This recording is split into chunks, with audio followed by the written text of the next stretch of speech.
복되인 주일 이 시간에 여기까지 나오신 여러분께 하나님의 크신 은혜가 함께하기를 진심으로 기원합니다. 아울러 여러 가지 사정으로 영상으로 예배에 참여하는 모든 분들에게도 동일한 은혜가 있기를 기원합니다. 우리는 계속해서 사무엘상 말씀을 대하고 있습니다.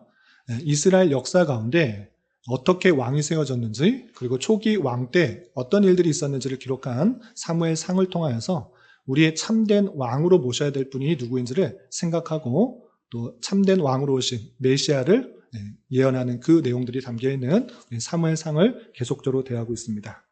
오늘 말씀의 배경은 이스라엘 초대 왕이었던 사울이 두 번째 왕으로 세움을 받은 또 다윗에게 시기하는 마음으로 계속적으로 죽이려고 하는 그 모습 가운데 한 부분입니다. 그러면 이 본문을 통해서 우리가 무엇을 교훈받아야 될지 또 말씀을 읽어가면서 또 생각해 보도록 하겠습니다. 우선 오늘 말씀 본문의 배경이 되는 앞의 문맥을 좀 살펴보도록 하겠습니다. 문맥을 좀 살펴볼 텐데 8장부터 10장까지 보시면 이스라엘 백성들이 우리가 왕이 필요하다, 다른 민족들과 같이 왕을 세워달라고 요청하는 그 장면이 나옵니다. 그것이 하나님 보시기에 패역한 것이었음에도 불구하고 하나님께서는 허락해 주시는, 그 제약된 모습들을 허락해 주시는 그 모습들로 드러났다는 것입니다. 그리고 그 백성들이 정말 흠모할 만한 키도 크고 아주 준수한 사울을 왕으로 세우는 장면이 나옵니다. 그러나 그 사울 왕은 얼마 못 가서 처음에는 겸손하고 또 하나님의 말씀을 순종하려는 그 모습들이 있었지만 그 모습이 오래가지 못한 것입니다. 자기 생각에 따라서 내가 제사 지낼 수 있지 않는가? 그리고 아말렉을 꼭 진멸해야 되는가? 좋은 동물들을 남겨서 하나님 앞에 제사를 드리는 것을 행해야겠다.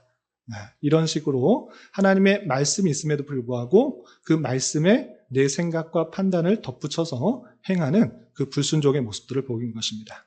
이러므로 말미암아 하나님께서 사울의 모습을 보시고 그 왕을 세우신 것을 후회하셨다라고 할 정도로 패역한 모습들이 드러나는 것입니다.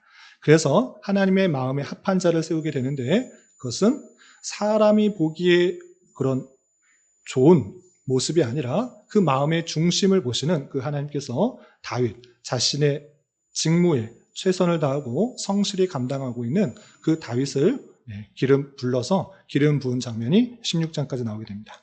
이 다윗은 블레셋과의 이스라엘의 그 대치 상황 가운데 전쟁을 도두는 그 블레셋의 큰 장수 골리앗을 보자 하나님의 군대를 모욕하는 그 모습을 참지 않고 자기가 갖고 있는 물맷돌을 가지고 그 골리앗을 싸워서 이기게 되는 것입니다. 그러므로 말미암아 백성들이 사울을 인정하고 사울을 따르기보다는 다윗을 더 칭송하고 다윗에게 그 마음이 가는 것을 보게 됩니다. 이 모습을 사울이 보자 백성들이 자신보다 다윗을 더 좋아하는 그 모습, 이제 다윗이 얻을 것은 이 나라밖에 없구나 생각하여서 그 모습을 시샘하고 시기하여서 그를 죽이고자 하는 것입니다. 그 내용이 18장부터 계속해서 다윗을 죽이려 하는 장면이 계속 이어지게 됩니다. 그 이어지는 부분 중에서 오늘 또 큰 위기를 당하게 되는데 그 위기를 이겨나가는 그 모습을 통해서 또 교훈받을 것들을 생각해 보도록 하겠습니다. 우선 1절부터 7절까지는 사울 왕, 자기의 아버지가 다윗을 계속적으로 죽이려고 하자 사울의 아들인 요나단이 다윗을 변호하는 그 장면이 나옵니다. 먼저 사울이 어떤 명령을 내렸고 그것에 대해서 사울의 아들 요나단은 어떤 반응을 하고 있는지 1절부터 3절까지 함께 읽어보겠습니다. 시작. 사울이 그의 아들 요나단과 그의 모든 신하에게 다윗을 죽이라 말하였더니 사울의 아들 요나단이 다윗을 심히 좋아하므로 그가 다윗에게 말하여 이르되 내 아버지 사울이 너를 죽이기를 꾀하시느니라. 그러므로 이제 청하노니 아침에 조심하여 은밀한 곳에 숨어 있으라. 내가 나가서 내가 있는 들에서 내 아버지 곁에 서서 내 일을 내 아버지와 말하다가 무엇을 보면 내게 알려주리라 하고, 사울이 계속적으로 다윗의 그 인기가 많은 그것을 참지 못하고 죽이려 한 것입니다. 마음속에만 품는 것이 아니라 자신의 아들과 그 모든 신하에게 다 보면 그냥 죽여버려라 이렇게 명령을 내린 것입니다. 그 명령을 듣고 그 아버지의 말을 그대로 따라하는 것이 아니라 자신이 봤을 때, 요나단이 봤을 때 다윗의 사울의 명령은 그 옳지 않은 것이다 생각하여서 또 다윗을 심히 좋아해서 다윗에게 사울이 계속 다윗을 죽이려고 한다라는 것들을 미리 알려주고, 그리고 숨어 있어라. 내가 아버지와 말하면서 정말 죽이려고 하는지 진짜인지 그냥 한 얘기인지 확인해보고 정말 죽이려고 하면 너에게 알려주겠다, 이렇게 말을 하게 됩니다. 그리고 아버지와 대화 속에서 요나단은 아버지 사울에게 다윗이 아무 잘못이 없다라는 것을 알려주고 설득하는 내용이 이어지게 됩니다. 계속해서 4절 5절 함께 봉독합니다. 시작. 요나단이 그의 아버지 사울에게 다윗을 칭찬하여 이르되 원하건대 왕은 씨나 다윗에게 범죄하지 마옵소서. 그는 왕께 득죄하지 아니하였고 그가 왕께 행한 일은 심히 섬함이니이다. 그가 장기 생명을 아끼지 아니하고 블레셋 사람을 죽였고 여호와께서는 온 이스라엘을 위하여 큰 구원을 이루셨으므로 왕이 이를 보고 기뻐하셨거늘 어찌 까닭 없이 다윗을 죽여 무죄한 피를 흘려 범죄하려 하시나이까. 아버지니까 가감없이 말하는 것입니다. 아버지 잘 생각해 보십시오. 그 다윗이 어떤 잘못을 했습니까? 다윗은 아주 잘한 선한 일을 행했습니다. 블레셋과의 전쟁에 있어서 다른 사람들은 다 두려워서 그 골리앗을 보며 두려워 떨고 있었는데 다윗은 자기 생명을 전혀 아까워하지 않고 하나님의 이름으로 그에게 나가서 골리앗도 죽이고 블레셋 사람들을 크게 치지 않았습니까? 당신에게 잘못한 것, 아버지에게 잘못한 것 하나도 없습니다. 그를 죽이게 되면 그것은 득죄하는 것, 죄를 얻게 되는 것이니까 무죄한 피를 흘리지 않도록 그렇게 조언을 합니다. 그렇게 말을 하자 사울은 가만히 생각해 보니까 아들 요나단의 말이 맞는 것입니다. 그래서 마음을 바뀌어서 죽이지 않고 다윗을 초청하여서 같이 두도록 하게 됩니다. 그 내용이 6절과 7절 이렇게 되어 있습니다. 우리 6절, 7절 계속해서 읽어보겠습니다. 시작. 사울이 요나단의 말을 듣고 맹세하되 여호와께서 살아계심을 두고 맹세하거니와 그가 죽임을 당하지 아니하리라. 요나단이 다윗을 불러 그 모든 일을 그에게 알리고 요나단이 그를 사울에게로 인도하니 그가 사울 앞에 전과 같이 있었더라. 요나단의 진언, 정말 충성된 그 말을 담대하게 전하자 사울이 마음을 바뀌어서 내가 하나님 앞에 맹세하는데 절대 죽이지 않겠다. 그러니 그를 데리고 오라 라고 해서 요나단이 숨겨놨던 다윗을 데리고 전과 같이 있게 됩니다. 그리고 일단락이 되어서 이제 사울은 다윗을 죽이지 않은 것 같아 보이지만 그것은 한순간인 것입니다. 또다시 마음이 바뀌어서 살해를 하려고 죽이려고 하는 내용들이 또 이어지게 됩니다. 먼저 어떤 일이 있었는지 또 8절부터 10절까지 계속 읽어보겠습니다. 시작. 전쟁이 다시 있으므로 다윗이 나가서 블레셋 사람들과 싸워 그들을 크게 쳐 죽이매 그들이 그 앞에서 도망하니라. 사울이 손에 단창을 가지고 그의 집에 앉았을 때에 여호와께서 부리시는 악령이 사울에게 접하였으므로 다윗이 손으로 수금을 탈 때에 사울이 단창으로 다윗을 벽에 박으려 하였으나 그는 사울 앞을 피하고 사울의 창은 벽에 박힌지라. 다윗이 그 밤에 도피하니. 그 마음이 바뀐 지 얼마가 지났습니다. 또 전쟁이라는데 또 다윗이 큰 승리를 거둔 것입니다. 그러자 또 사울은 불안해하는 것입니다. 아니 다윗이 저렇게 계속적으로 승리하면 사람들이 다윗을 더 좋아할 텐데 이건 있을 수 없다. 이러고 가만두면 안 되겠다 생각하여서 이제 기회를 보아서 또 죽이려 하는 것입니다.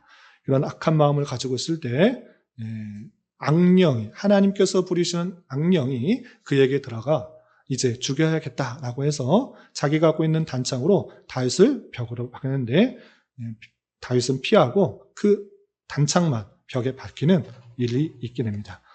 다윗은 자기가 죽임을 당할 것이라는 그런 두려움으로 도피하는 그 사울로부터 피하게 되는 것입니다. 그리고 계속해서 집으로 돌아가지만 그 집에서 나오는 것들을 죽이려고 계속적으로 시도할 것을 생각하여서 다윗의 아내 미갈이 다윗을 도망치도록 도와주는 장면이 11절과 12절 이렇게 이어지게 됩니다.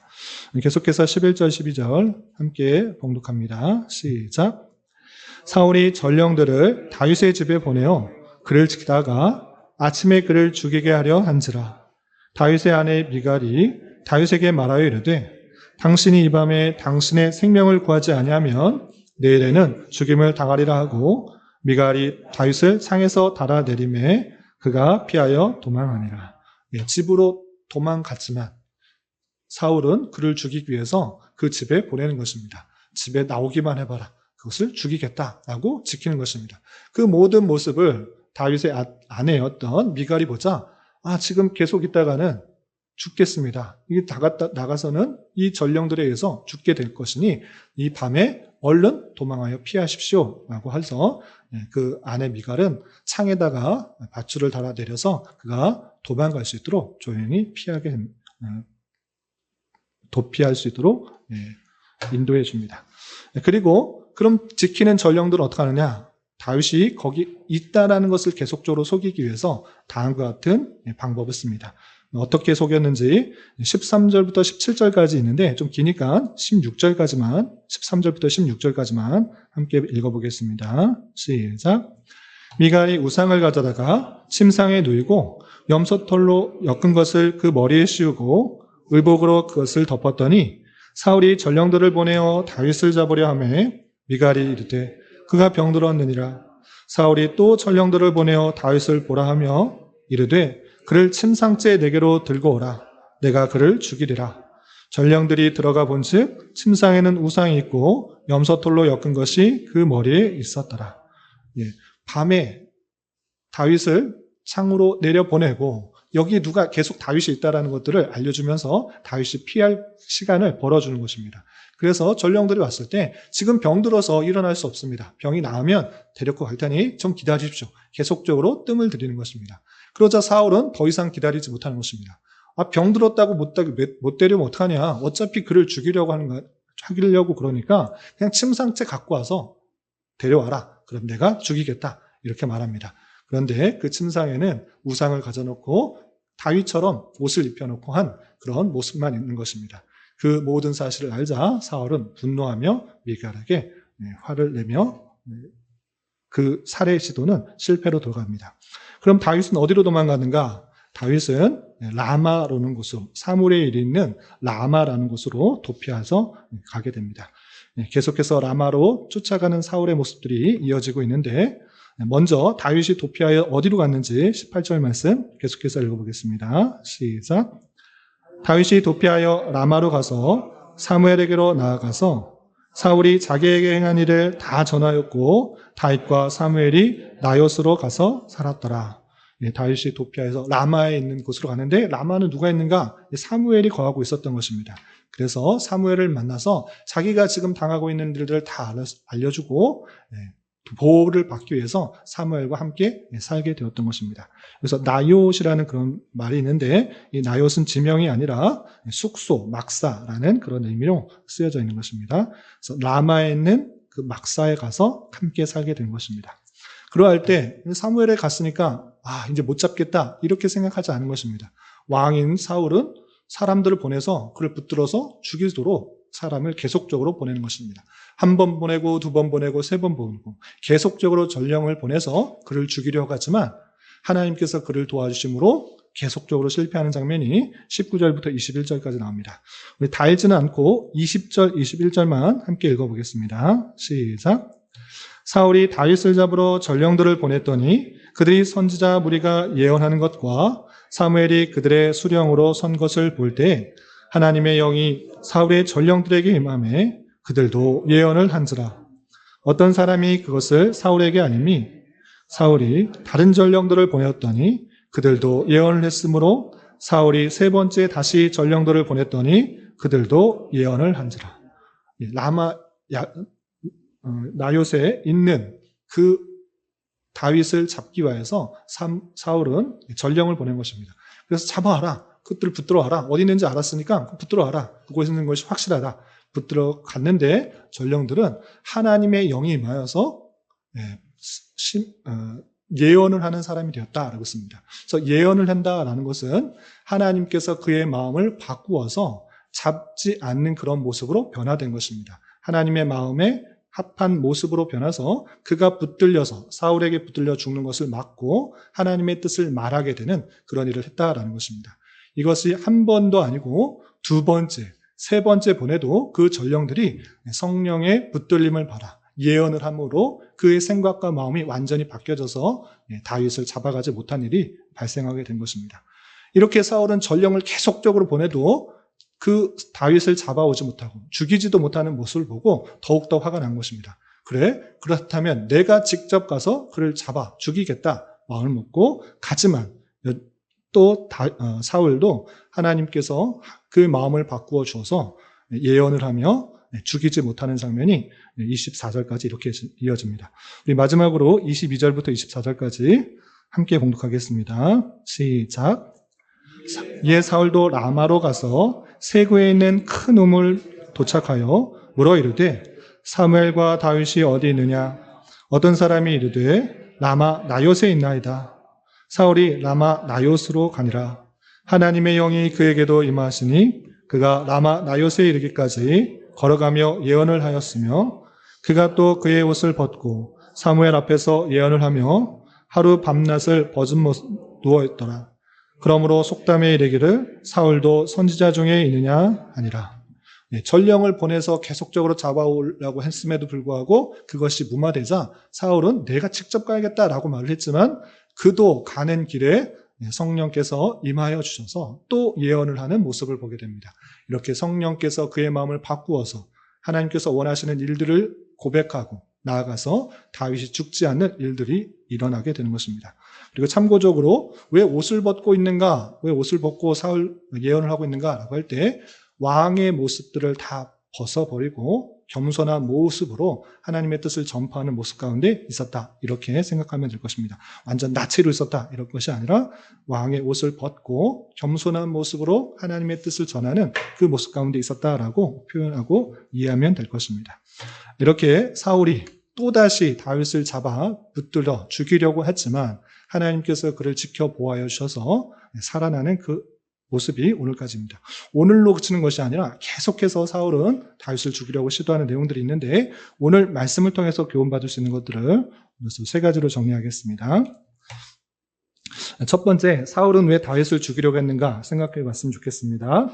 사울은 다윗이 블레셋의 장수였던 골리앗을 죽인 이후에 백성들이 자기보다 더 인기를 얻고 민심을 얻어 이제 그가 얻을 것은 나라밖에 없다 생각하여서 그를 죽이는 것이 나의 안위와 또 힘을 유지하는 비결이다 생각했던 것입니다. 그래서 계속해서 그를 주목하고 있다가 하나님께서 부리시는 악령이 사울에게 임하여 그를 계속적으로 죽이는 모습들이 나타나고 있는 것입니다.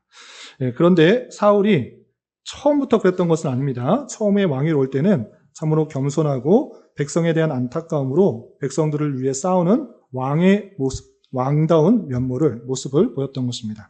그러나 그것이 오래가지 않았고 왕이 해서는 안 되는 스스로 제사를 지내는 일, 그리고 하나님의 말씀대로 순종하는 것이 아니라 하나님의 말씀에 이렇게 하는 것이 더 좋겠다라고 생각하며 자신의 생각을 덧붙이는 등 올바른 말씀에 순종하지 않는 모습들이 나타나고 있는 것입니다. 이른바 이 사울은 자신의 생각에 좋은 대로 행하는 사사시대, 아니 타락한 인간의 본연의 모습대로 행하고 있는 것을 보게 됩니다. 이러한 사울의 모습은 단순히 사울 혼자 그 왕으로 되었기 때문에 잘못됐다 이렇게 생각할 것이 아니라 타락한 인간에게 나타나는 아주 자연스러운 모습인 것입니다. 그러니까 우리나라의 속담도 있죠. 사촌이 땅을 사면 배가 아프다. 아니, 사촌인데 같은 친척인데 땅을 샀는데 잘 됐으니까 축하해줘 격려해줘야 되는데 솔직한 마음 깊은 곳에서는 배가 아픈 것입니다. 내가 더 좋았으면 좋을 텐데 내 땅은 하락하고 저 땅은 더 부자가 되고 이럴 때 속마음에 좀 안타깝고 또 아쉬운 마음들이 많이 나타나는 것입니다. 타락한 인간에게 나타나는 자연스러운 모습이고 내가 왕인데 왕보다 더 인기를 받고 백성들이 좋아하는 사람이 있다? 이러면 안 되겠다. 이 사람이 왕이 되면 나는 추락하게 된다. 나보다 더 힘세고 더 잘 나간 사람을 억눌러서, 살해하여서 내가 더욱더 잘 나가게 되어야겠다. 이렇게 생각하는 것이 인간에게 나타난 부패하고 타락한 모습인 것입니다. 또한 하나님의 말씀에 따라 판단하고 생각하는 것이 아니라 내 생각과 판단이 기준이 되어서 다른 사람보다 내가 더 잘 되어야 하고 나의 평안과 안위를 위협할 수 있는 것들은 다 없애려고 하는 것이 부패하고 타락한 인간의 모습이고 또 사울에게 나타난 것입니다. 사울이 분명히 경고했던 것입니다. 왕을 세우는 것, 하나님의 말씀을 잘 들으면 좋겠지만 그렇지 않으면 너희들도 다 왕으로 인하여서 고생한다. 힘들게 된다. 하나님의 진노와 재앙을 받게 된다. 이렇게 경고했는데 그 모습들이 드러나고 있는 것입니다. 이런 부패와 제약된 모습을 가지고 있는 것이 타락한 인간의 모습인 줄 알아 우리는 인간이 세운 어떠한 존재도 완벽한 통치를 할 수 없음을 인정해야 되는 것입니다. 인간은 모두 다 완벽할 수가 없고 완전할 수가 없고 부패하고 타락하고 자신의 욕심만을 생각할 수밖에 없는 죄인이다. 나뿐만 아니라 어떠한 왕도 어떠한 통치자도 어떠한 권세자도 완벽할 수가 없다라는 것을 보여주는 것입니다. 사무엘상은 그것을 말하고자 하는 것입니다. 너희들이 세운 왕을 세워봐라. 올바른 통치를 할 수 있겠는가? 그렇지 않다라는 것들을 적나라하게 보여주면서 우리의 참된 왕은 인간을 세워서가 아니라 보이지 않는 그 왕, 그 참된 하나님의 삼위일체 하나님을 왕으로 모시며 살아가도록 하는 것입니다. 그런데 이 사무엘서에서 그것에 그치지 않고 특별히 뒤에 사무엘서를 읽어가면서 또 계속적으로 나오겠지만 다윗의 모습을 통하여서 참된 왕을 예언하고 있는 것입니다. 그것은 다름 아니라 예수 그리스도, 하나님의 나라를 온전히 통치할 예수 그리스도를 예표하고 있는 말씀이 이 사무엘서에 드러나고 있는 것입니다. 그러므로 말미암아 우리는 누구를 참된 왕으로 모셔야 되는가라고 할 때 사무엘서에서 예언되고 있는 예수 그리스도, 참된 메시아인 예수 그리스도를 참된 왕으로 모시며 살아가야 될 것입니다. 그 예수 그리스도는 우리 모두가 다 죄인이지만 하나님의 말씀을 그대로 순종할 수 없는 죄인이지만 그 죄를 위하여 이 땅에 오셔서 아무 죄 없으시지만 십자가에 달려 돌아가심으로 우리의 죄를 사해 주셨던 모습인 것입니다. 이 세상에 어떤 왕도 자신이 희생하며 자신이 죽으며 그 죄에 있는 사람들을 대신하지 못하고 대신할 수가 없는 것입니다. 그러나 예수 그리스도께서는 우리의 죄를 위하여 이 땅에 오셔서 십자가에 달려 돌아가심으로 우리의 죄를 다 사해 주셨고 우리 죄를 사해 주셨을 뿐만 아니라 우리를 구원하시고 하나님의 나라를 다스리는 참된 왕으로 계신다라는 사실을 잊지 않으며 예수 그리스도의 말씀을 잘 듣고 또 그 말씀에 순종하며 그 말씀의 통치를 받으며 살아가기 위해 힘쓰는 자가 되어야 될 것입니다. 이런 저와 여러분 되시기를 주님의 이름으로 부탁을 드립니다. 그리고 두 번째 생각할 것은 사울의 계속되는 위협에 대하여 다윗은 어떻게 반응하였는가 생각해 봤으면 좋겠습니다. 다윗은 아버지의 명령을 따라 양을 치고 있다가 사무엘에 의하여 부름을 받고 왕으로 기름 부음을 받게 되었습니다. 그러나 그 이후에 삶이 왕으로서 탄탄대로가 펼쳐지는 것이 아니라 사울 왕이 죽기까지 아주 오랜 기간 핍박과 탄압을 견뎌나가야만 되는 그런 사실을 겪게 되는 것입니다. 그런데 다윗은 그 모습 속에서 사울과 맞서기보다는 내가 죽음을 피하고 나를 공격하는 것, 나 아무 잘못 없는데 나를 공격하는 것을 그냥 피하기만 그를 대적하고 똑같은 방법으로 그를 죽이고 대적하는 것이 아니라 그를 계속 피하고 끝내는 사무엘에 있는 라마 나요스로 피하여 목숨을 건지게 되는 그 모습을 보게 됩니다. 다윗은 왜 계속적으로 피하고 있을까? 다윗도 똑같이 사울이 갖고 있는 칼과 무기와 다양한 지략을 써서 죽일 수 없는가? 그렇지 않고 다윗은 계속해서 피하고 또 하나님을 더욱더 의지하는 모습 가운데 있는 것을 보게 됩니다. 사무엘이 있는 라마 나요스로 갔다. 라마 나요스로 갔다라는 것은 더욱더 하나님을 의지하며 하나님의 선지자가 있는 그곳에 갔도록 하게 된 것입니다. 다윗이 특별한 잘못이 없음에도 불구하고 사울의 미움과 시기를 받아 계속적인 어려움을 만나게 되는데 그는 낙담하고 좌절하는 데 그치지 않고 하나님을 더욱더 의지하며 그 위기를 헤쳐나가는 것을 볼 수 있습니다. 그리고 계속해서 사울이 죽이려고 할 때 어떤 표현들이 등장하고 있는가? 죽지 않는 것을 보고 죽음을 피하는 것을 보고 사울도 그 백성들도 하나님께서 다윗과 함께 하셨다라는 표현들이 계속적으로 드러나고 있는 것입니다. 예를 들어서 사무엘상 18장 12절 보시면 여호와께서 사울을 떠나 다윗과 함께 계심으로 사울이 그를 두려워한지라 라고 표현하면서 다윗과 하나님께서 함께 하시는 것을 사울이 깨닫게 되는 것입니다. 또한 18장 28절에서도 여호와께서 다윗과 함께 계심을 사울이 보고 알았고 사울 딸 미갈도 그를 사랑함으로 라고 하면서 여호와께서 다윗과 함께 계심을 사울이 보고 그 주변 사람들이 계속적으로 알았다는 것을 통해서 다윗은 하나님과 동행하며 수많은 어려움들을 이겨나가고 있는 그 모습들을 보게 되는 것입니다. 하나님께서 함께 하시는 삶이 어떤 삶인가? 잘 들으셔야 됩니다. 하나님을 믿고 하나님과 동행하며 하나님을 따르는 삶은 어려움이 없고 힘듦이 없고 고난이 없는 삶이 아니라 그 고난 속에서도 하나님을 의지함으로 잘 견디어 이겨나갈 수 있는 그런 삶이다라는 것을 잊지 말아야 할 것입니다. 하나님을 믿으면 늘 탄탄대로 즐겁고 평안하고 기쁜 일만 있는가? 그렇지 않고 오늘 다윗의 모습과 같이 계속적인 살해 위협, 내가 아무 잘못 없는데 당하게 되는 고난과 고통, 그런 것들이 있을 수 있다. 그러할 때 하나님과 함께함으로, 하나님을 더욱더 의지함으로, 하나님께 피함으로 정말 하나님께서 많이 나의 피난처요, 나의 구원이시고 나의 산성이시다라고 고백하게 되는 것입니다.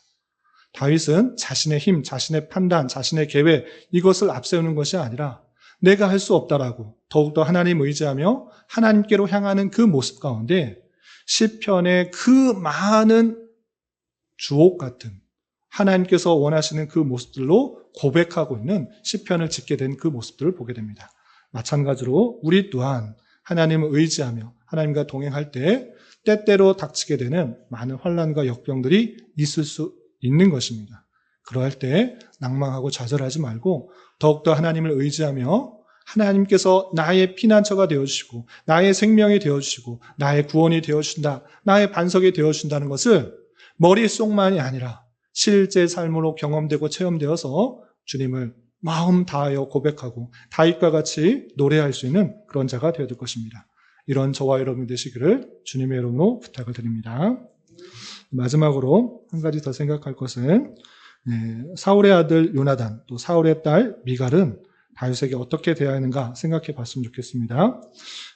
요나단은 다윗이 왕에게 죄를 지은 것이 없음을 알고 그를 위하여 진언을 하였습니다. 아울러 사울의 딸 미갈, 다윗의 아내 미갈은 다윗이 아무 죄 없는데 죽일 것을 염려한 나머지 피할 수 있도록 다윗이 병에 걸려 침대에 누워있다라는 것처럼 속이고 또 창 아래로 내려서 보내서 살 수 있도록 했던 것입니다. 미갈도 다윗이 죽을 만한 잘못이 없다라는 것을 알고 또 자신의 아버지가 잘못된 행동을 하고 있음을 알았기 때문에 그를 살려주었던 것입니다. 다윗이 혼자 하나님을 잘 믿고 하나님을 잘 따르고 또 의지한다 할지라도 요나단과 또 미갈이 없이는 살 수가 없었던 것을 보게 됩니다.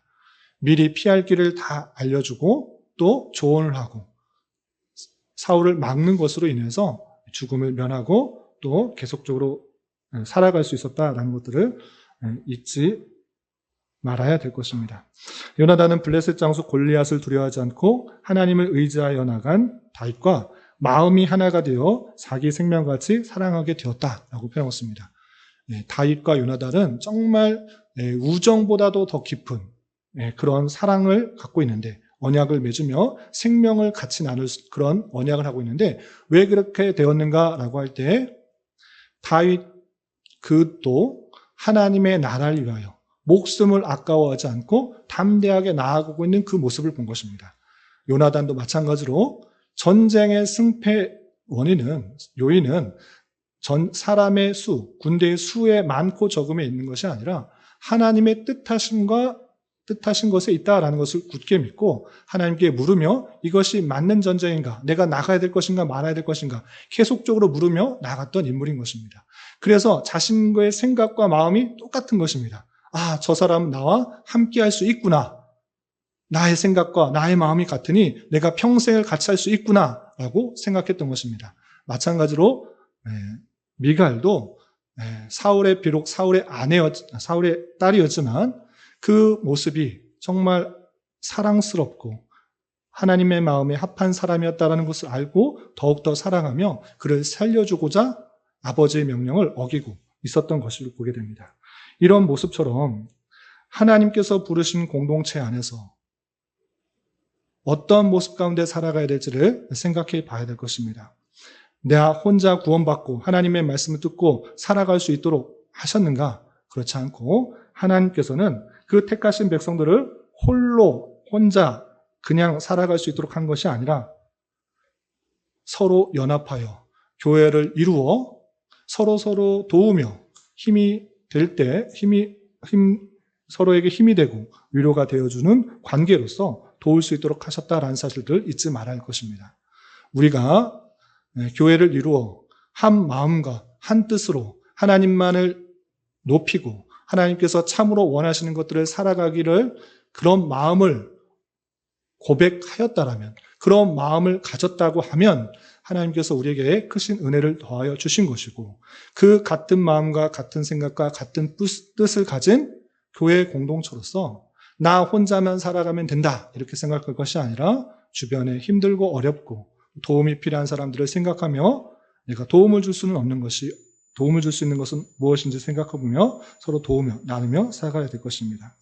고린도전서 13장의 말씀처럼 우리는 주님의 몸에 붙어있는 각 지체인 것입니다.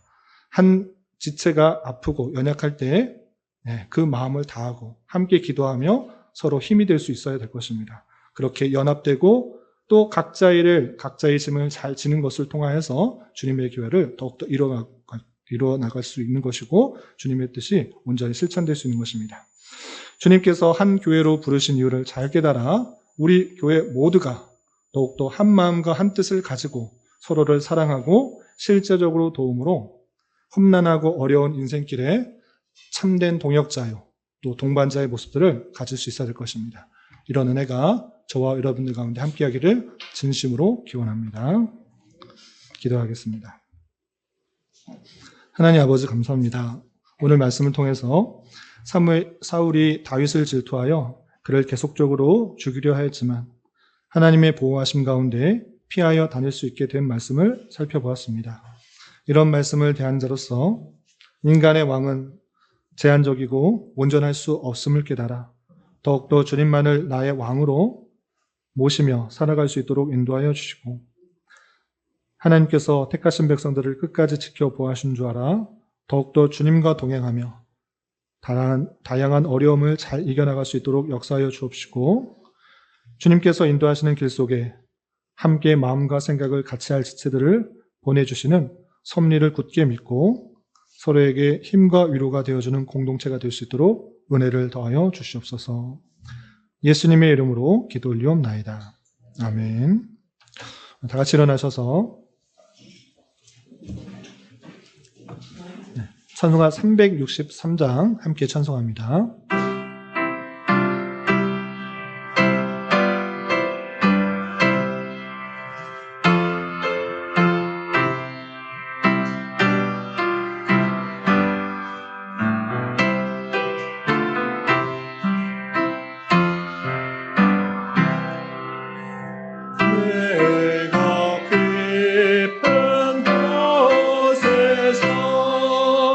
주를 불러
아멘. 주 예수 그리스도의 은혜와 아버지 하나님의 크신 사랑과 성령 하나님의 교통하심이 때때로 만나게 되는 극한 어려움 속에서도 낭망하지 않고 주님께서 인도해 주시는 섭리를 굳게 믿으며 주님만을 왕으로 모시며 더욱 의지하며 살아가기를 다짐하는 자들의 머리머리 위에와 그의 가정과 처소 위에 이제로부터 영원까지 항상 함께 하시길 간절히 축원하옵나이다. 아멘.